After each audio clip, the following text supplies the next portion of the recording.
사랑하는 주안교회 성도 여러분, 안녕하세요. 신예진 전도사입니다. 3월 29일 월요일 주만나는 세상에 흔들리지 말아야 한다라는 제목으로 본문은 마태복음 21장 12절에서 17절까지 말씀입니다. 오늘은 고난주간의 월요일입니다. 그리고 오늘 본문도 고난주간의 월요일에 일어난 사건입니다. 말씀을 통해 예수님의 행적들을 살피며 함께 본문을 묵상하기 원합니다. 첫 번째는 타락한 성전입니다. 예수님은 십자가에 못 박혀 죽으시기 위해 예루살렘으로 입성하셨습니다. 그리고 입성하고 가장 먼저 성전에 들어와 성전을 청소하십니다. 예수께서 성전에 들어가서 성전 안에서 매매하는 모든 사람들을 내쫓으시며 돈 바꾸는 사람들의 상과 비둘기 파는 사람들의 의자를 둘러엎으시고 이곳에 심각한 문제가 있었습니다. 바로 거룩해야 할 성전이 매매하고 장사하는 강도의 수굴이 되어버렸다는 것입니다. 돈 바꾸는 사람들은 로마 돈을 성전 돈으로 환전해주는 사람들입니다.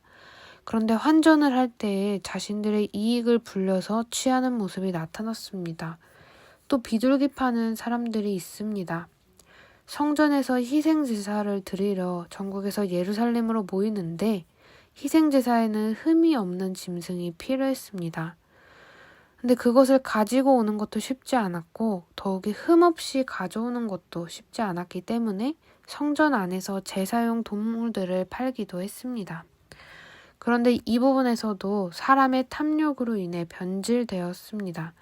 흠이 있는지 없는지 확인하는 성전의 제사장들과 동물을 파는 자들이 손을 잡고 부당한 이익을 취했기 때문입니다. 성전이 탐욕으로 가득 차 강도의 소굴이 되어 본래의 목적을 잃어버렸습니다. 찬양과 예배와 기도하는 목적을 잃은 성전은 하나님의 영광을 나타낼 수 없습니다. 예수님은 이러한 성전에 대해 거룩한 분노로 내쫓고 둘러엎으시는 것입니다. 이 말씀은 건물로서의 성전만을 말하고 있는 것은 아닙니다. 물론 당연히 반드시 교회는 강도의 소굴이 아닌 기도하는 집이 되어야 합니다.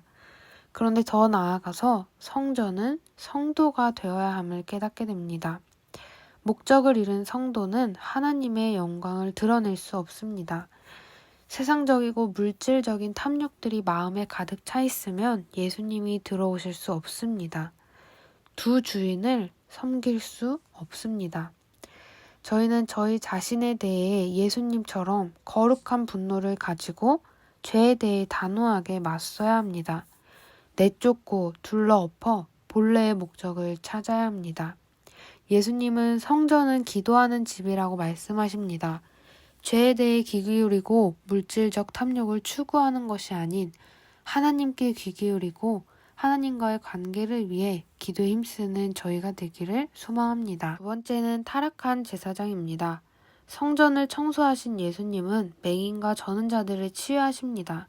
그런데 대제사장들 그리고 서기관들은 예수께서 하시는 일을 이상한 일이라고 생각합니다. 심지어는 아이들이 이 일을 보고 호산나 다윗의 자손이여 라고 소리치자 분노하기까지 합니다. 성전에서 하나님을 섬기는 제사장들이 예수님을 알아보지 못한 것입니다. 아이들이 외쳤던 호산나는 시편 118편 25절에서 나온 구하옵나니 이제 구원하소서라는 뜻입니다. 구원을 간구하며 또 동시에 찬양하는 의미입니다. 이 땅을 구원하러 오신 주님을 맞이하는 어린아이들의 순수한 신앙과 고백, 그러나 정작 주님을 맞이해야 할 이들은 주님을 이상하게 여기고 분노할 뿐입니다. 영적으로 어두워지면 빛이 와도 알아보지 못합니다. 성전은 타락했고 제사장들도 타락해버린 시대에 예수님은 구원을 위한 계획을 시작하십니다. 죄인들을 의인 삼아주시기 위한 놀라운 은혜를 이루어 가십니다. 오늘도 예수님의 이 은혜를 기억하고 성전을 거룩하게 지키며 예수님의 거룩한 분노를 가지고 죄와 맞서 싸우기 원합니다.